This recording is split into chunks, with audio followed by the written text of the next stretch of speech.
Hey everybody, I'm excited to share with you today some of the major reasons why goals and New Year's resolutions fail. Many people want to make, goals and resolutions and they try to white knuckle it, force it. I'm going to do it. I'm going to do it. I'm going to do it. And they're trying to have the discipline to do it. And discipline is a huge part of it. But many of you probably heard of the analogy, the difference between pulling a chain and pushing a chain. A lot of times when we set goals, we're trying to push the chain instead of pull the chain. And that's why so many fail. And let me give you just a couple of insights real fast and then a couple of stories on how this works is instead of trying to push the chain, which is just setting the goal and saying, hey, I'm going to do it this year. This is what I'm going to do. And trying to white knuckle it, like force it. There's a way that we can do it where it's not as forced. The discipline's still required, but it's more pulling the chain and getting the results. Yeah, I remember when John Maxwell told me that people don't need a goal setting seminar. They need a discipline setting seminar. And what I want to do is encourage the disciplines behind how to make effective goals or New Year's resolutions. So the two main reasons that they usually fail is this. Either there's not a big enough why behind the goal, a reason to do it, or there's not a clear enough vision. If I can get somebody clear on the why behind it and get them a clear vision, the probability of them reaching their goal or reaching their New Year's resolution is phenomenally more. Okay, so what do I mean by a why behind it? The why behind it is the the reason behind it. I'll give you the best way to do it is just give you the example. So this was one of my favorite examples. We were in a 15 Laws of Growth mastermind group, and we are going through goal setting and consistency. And this lady in there said, "It hit me. I've lost my why." And I was like, "What are you talking about?" And she was talking about her health goals and her physical goals and this kind of stuff. She goes, "Man, last year I was so disciplined in all of my health and my eating and my physical discipline. And I know why, because I had a big why behind it." And I was like, "Well, what's that why?" And she goes, "I was getting married." I was like, "That's awesome." And she goes, "I wanted to look a certain way in my wedding dress." And that's a huge why for her. And she goes, "I've lost my why. I don't have a why anymore." I also say that's tied into vision too, right? She wanted to look in a certain way, but she had a strong why of what she wanted to look like, and she's got to find a new why behind what she was doing. And that was one of my favorite discussions in that group around the 15 laws of growth. Another one that I want to share with you, just real quick, going back to the why behind that we do something, is when something emotionally disturbs us. Like when we're just frustrated with something, that's a big emotional why. So I've worked with lots of clients where they have such a heart for people who have experienced or been a victim to some type of abuse. So that's the why behind what they do. Or they love to see something happen in their industry that hasn't happened before. And so it's this why, it's this calling, it's this purpose behind it.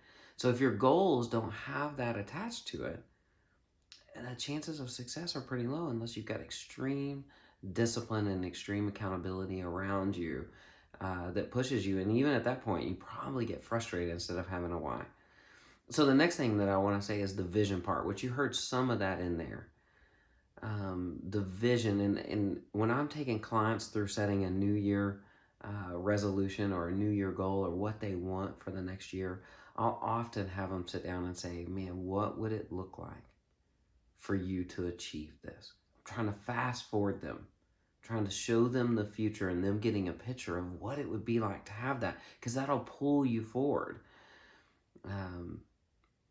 A lot of times people struggle with this, and the best way that I've seen for you to be able to picture it is I'll be sitting with a client and they're struggling with it, and I'll say, "Okay, what's your favorite vacation spot?" And you can just see their eyes light up.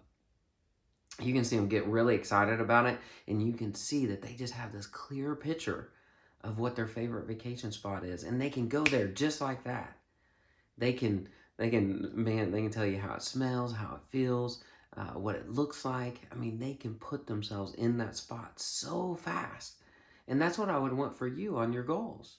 Can you put yourself in there and see it so clearly? Usually, when I ask this question, most of my clients get goosebumps and get really, really clear and say, okay, now I know what I've got to have. I've got to have this picture. And one of my favorite examples of this is actually with my own children. So I was trying to push the chain instead of pull the chain. And during one school year, it was like, hey, trying to force them to behave the way they're supposed to behave, force them to make the grades they're supposed to make, and force them to, it was just white knuckling, trying to make them do something without giving them a clear vision of what we wanted. The next year, I took and applied what we're talking about. I took each of my children to their favorite restaurant, and I asked them questions about what they wanted their year to look like. And I got them to describe in detail what they wanted for their year in school. And what was crazy, it was all the things that mom and dad wanted them to have too, but it came from them.